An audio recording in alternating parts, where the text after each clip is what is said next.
Leo's Game World Adventure. Leo sat cross-legged at his desk, headphones snug over his ears, fingers flying across the keyboard. The late afternoon sun poured through his window, painting his room in warm gold. On his monitor, a cheerful pixel hero bounded across green hills, collecting coins and leaping over mushroom-shaped platforms. It was his favorite game, one he'd played so many times he could hum every tune by heart. But today felt different. As Leo guided his hero across a tricky jump, the screen flickered. For a split second, the colors deepened, glowing with a strange, almost magical light. Leo blinked and leaned closer. The pixel hero, a tiny red-hatted adventurer, stopped mid-run and turned to look directly at him. Leo's heart skipped. "Wait, did you just see me?" he whispered. The little hero nodded. Then, without warning, the screen shimmered like water, and a beam of golden light shot out. The hero reached forward, his tiny hands stretching through the monitor. Leo hesitated only for a moment. This was impossible. Unreal. But the pull was too strong. Curiosity overpowered fear. He reached out. The instant their hands touched, the world spun. Colors blurred. Gravity seemed to disappear.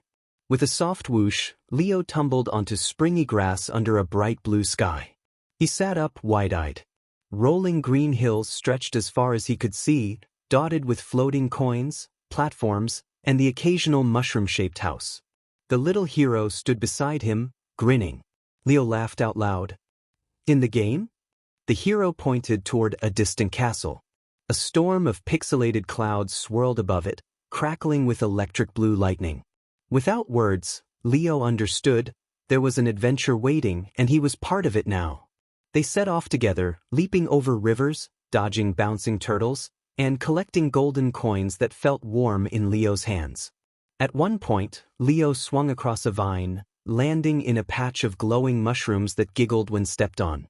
The game world felt alive in a way he had never imagined from behind a screen. Hours, or maybe minutes, time was strange here, passed as they reached the castle gates. Working together, Leo and the hero outsmarted the mechanical guards and made their way inside. At the very top, they discovered the source of the storm, a glitching, shadowy figure trying to erase the game world pixel by pixel. With quick thinking, Leo grabbed a glowing golden key from his pocket, one he didn't remember finding, and fitted into the lock on the villain's chest. A burst of light filled the castle. The shadows dissolved. The skies cleared. The hero clapped him on the back, smiling with gratitude. Before Leo could say goodbye, the world began to fade. He blinked and found himself back in his room, his game paused on the screen. The hero now stood in the corner of the game's start menu, waving at him. Leo smiled. "See you tomorrow." And for the first time, he realized that games could hold worlds and friendships far bigger than the screen.